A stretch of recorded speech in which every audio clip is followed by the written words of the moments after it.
من له زاد قليل مفلس بالصدق ياتي عند باب. Aïcha li gën a fees ci boppu yéenekaay yi tey dama koy daal di tàmbale ak Sud Quotidien Sud Quotidien la mu xëy ak ñun nee na renégociation des marchés publics au Sénégal 150 milliards de gains moom la ñu daal di amal jamono jile moom journal bi di ko leeral nee na sax dans le cadre d'un vaste chantier d'assainissement de la commande publique l'État du Sénégal a déjà engagé plus de 150 milliards de francs CFA grâce à la renégociation de plusieurs marchés attribués avant l'arrivée aux affaires du nouveau gouvernement. L'annonce a été faite par le Premier ministre Ousmane Sonko samedi lors d'une rencontre avec les membres de la communauté sénégalaise vivant en Côte d'Ivoire. Journal bi ñëw ci ñun dañu ko leeralal ak dajale gi nga xamante ne dajale nañu ko ginnaaw yéen ci ay renégociation yu marché ak la ñu ca sakkanal ci mbalim koppar topp ci toll ci téeméer ak juróom fukk ci ay milliards ñu am feneen fu ñu ko bëgg a dugal Sud Quotidien xëy ko ñun ki ko xamle ne nag ba ñu ko daal di renégocier boobu avant gouvernement bi ni ñëw ci gouvernement bu yees bi avant muy ñëw ci nguur gi la ñu commencé woon renégociation yooyu la ca bàyyeekoo nag ci njariñ moom premier ministre Ousmane Sonko daal dina ko annoncé foofu la ca Côte d'Ivoire. Sud Quotidien xëy ko ñun ci xën mu njëkk mi Walf Quotidien ñëw ak ñun ci beneen xët ci beneen xibaar nee na le traitement différencié aux titulaires de marché de l'État colère noire du privé jamono jooju prime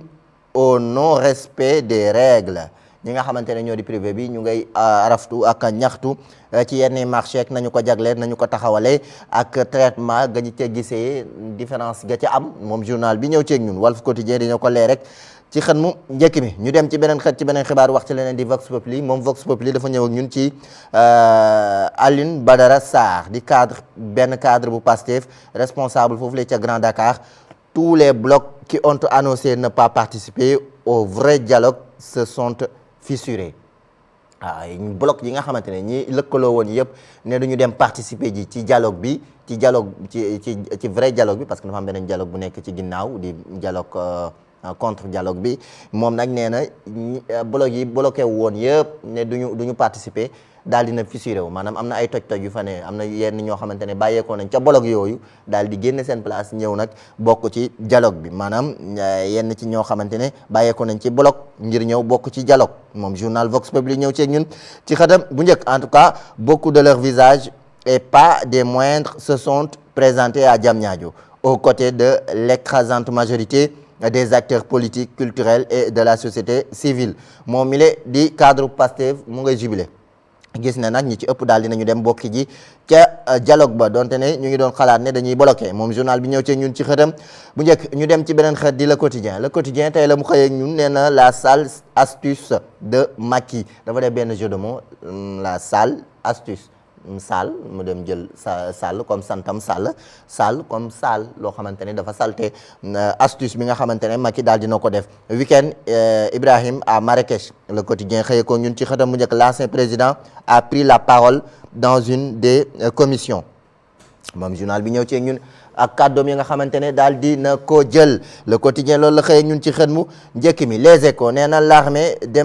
démantèle 43 sites illégaux dont la Falémé foofu la ca Falémé ca fa nga xamante ne moo di ca Kédougou Les Échos nee na nag lu toll ci ñeent fukk ak juróom-ñaar ci ñoo xamante ne daal dinañ leen teg loxo juróom-ñaar fukk ak juróom-ñaar ci ay moto pompe yoo xamante ne teg nañ sa loxo ay moto ak groupe électrogène moom journal bi xëyee ko ñun ci xët mu njëkk mi dañu ko fàttali l'armée en tout cas teg na lu toll ci ñeent fukk ak ñett ci ay sites yoo xamante ne ñu ngi ko doon amal mbirum gasuk or geeg la ci aajowu lu jaarul yoon moom journal bi xëy na ko ñun ci xën mu njëkk mi ces importants points d'échappement journal bi di ko xëyee nee na dialogue national ak système politique bi point yu am solo yi nga xamante ne nemmeeku nañu ko fa Pastef di ñett à la suppression de l'article 80 journal bi xëyee ko ñun chef de l'opposition tout le monde vote pour le candidat arrivé à la deuxième position à la présidentielle sauf le PDS ñoom d'accord ñu ci loolu beneen point di Pastef rejette le cumul des mandats l'opposition d'accord pour le cumul député maire journal bi xëy ko ñun ci xën mu njëkk mi ak li bàyyeekoo ci commission yeeg waxtaan wu njëkk bi ba tey l'opposition refuse le renforcement des pouvoirs du PM ngir ñu dooleel li nga xamante ne moo di doole PM premier ministre opposition bi daal di ñu ca d'accord ba tey ci point yi bàyyeekoo ci waxtaan wi ma leen koy xamal nii ci xën mu njëkk mi rationalisation des partis politiques dorénavant un parrainage limité pour créer un parti en tout cas da nga war a am ay parrain ngir mën a créer parti moom journal bi xëy ko ñun ci xën mu njëkk mi loolu am na accord ñu dem ci beneen xët ci beneen xibaar ba tey ci xën mi accord total sur le bulletin unique le vote des députés et le débat au deuxième tour de présidentiel ba tey ci point yi nga xamante ne am na ci déggoo moom journal bi xëy na ko ñun lu toll ci ñaar fukk ak benn ci ay bés yoo xamante ne dañ ko campagne maintenue 21 jours yi nga xamante ne mooy campagne électorale gi bàyyi nañ ko foofu mu nekk maanaam déggoo nañu ci am nañ ci déggoo les échos xëy na ko ñun ci xët mu njëkk mi ñu dem ci tribune la mu yeggal tey ci tribune bi bu ma jógee ci dialogue bi di menace djihadiste l'alerte du général Meïssa Sélé Ndiaye général bi moom daal dina am ak gennuk risque goo xamante ni mbirum kaaraange la ci sunum réew nee na nag mu ngay ñaax askan wi ay ñaax suñuy autorité ne nag Sénégal fi mu nekk nii mu ngi am nañu jongooru ci wàllum djihadisme ngir bëgg ko fee amal bu yaboo rek ñu am ci bàyyi xel l'erreur serait de croire que cela n'arrive qu'aux autres personne n'est à l'abri li gën a bon wala erreur bi mooy di yaakaar ne li mbir mi daal ñeneen ñi rek la waaye ñun bokkuñu ci te loolu nag danger bi day tax doo ca fagaru c'est la population qui voit qui alerte qui aide au renseignement askan wi ñoo war di boole te xam lu ñu gis lu leen jaaxal ñu mën a dem xamle ko sans cette collaboration en tout cas liggéey bi dafay xaw a gën a tàggatémbe ci wàllum kaaraange bu ñu sukkandikoo ci général bi nga xamante ne daal dina alerté di général Meïssa Sélé Ndiaye tribune loolu la xëy ñun ci xën mu njëkk mi ñu dem ci l'observateur ak la mu observé tey jile nee na saisi le corps d'avoir criminel moom journal bi nee na lutte contre l'argent sale daal dinañu teg loxo koppar yu bëri goo xamante ne ci mbirum lu jaarul yoon la wala koppar yu ñuul la wala koppar yoo xamante ne nag mbirum njuuj njaaj nag la ca aajo moom l'observateur xëyee ko ñun ci xën mu njëkk mi ñu dem ci beneen xët ci beneen xibaar ngir wax ci leneen di laas ak la mu yéegal ci xën mi keneen ku yëkkati kàddoom di Cissé Lo Moustapha Cissé Lo ouvre le feu sur Aïda Mbodj et Toussaint Manga moom daal dina yëkkati kàddoom teg ko ci Aïda Mbodj ak Toussaint Manga xalaatam ak la mu gis ne seenu taxawaay jëm ci affaire mouton de la DER gestion patrimoniale dissolution des partis non conformes point yi moom Moustapha Cissé Lo daal dina ci indi ay leeral ak xalaatam ci xën mu njëkku laas ñu dem ci yor-yor ak la mu yëgal tey ci yor-yor bi nee na coopération sud-sud après la Côte d'Ivoire cap sur la Guinée ginnaaw Côte d'Ivoire ak lëkkaloo ga ñu fa daal di am daal di nañu dëgmal nag dem ca Guinée ak premier ministre bi nga xamante ne jamono ji mu ngi ci ay tournéem ak waxtaan Ousmane Sonko bâtisseur d'une nouvelle diplomatie de proximité noonu la ko daal di tuddee ci xën mu njëkk mi ñu dem ci l'info la mu informé tey ji lee nee na constat froid Habib Sy ak constat bu sedd guy bu mu daal di def jëm ci baisse du coût de la vie dialogue national ay xalaatam ci mbirum wàññeeku njëg yi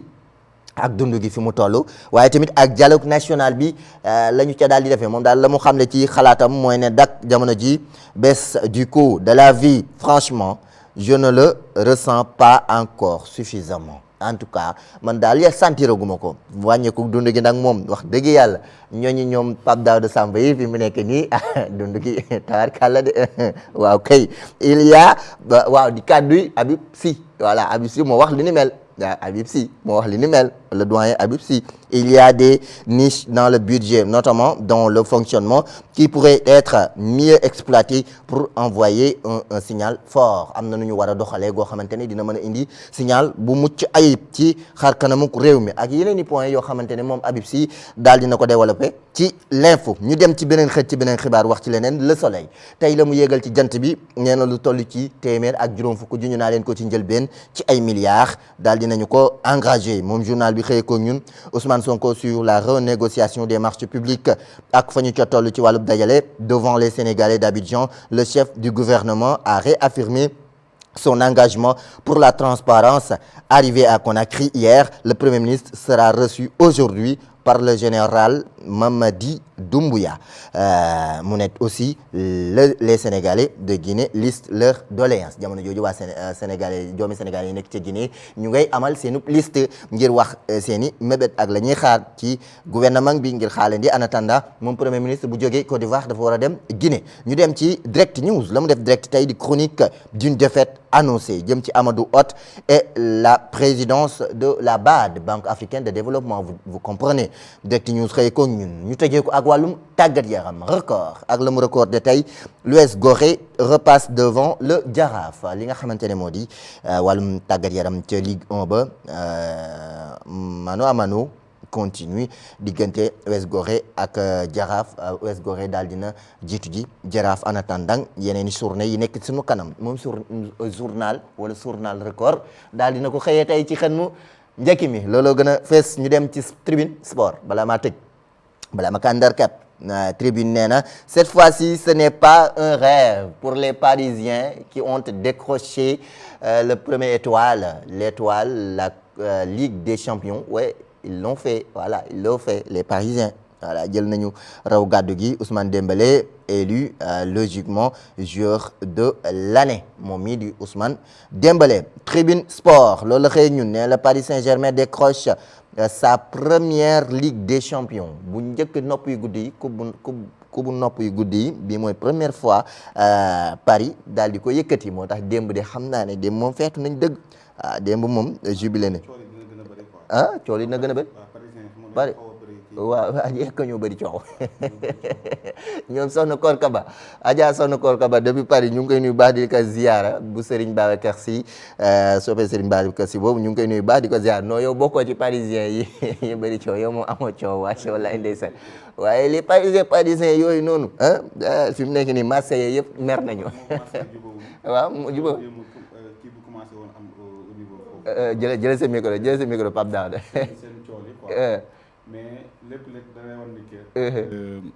Marseille moo yor buzz bi. waaw Marseille yaa ngay fiisu. moo njëkk a wane yoon bi quoi. moo njëkk a wane yoon bi. depuis presque su ma juumul 30 et quelques années. mu koy doog a jël. waaw moo te daw nañ di si topp ba sonn. ba sonn nañ waaw mais dañ dal rek. waaw te xam ne ñoom tamit ñoo leen ci jiit. waaw ñoo leen si jiit.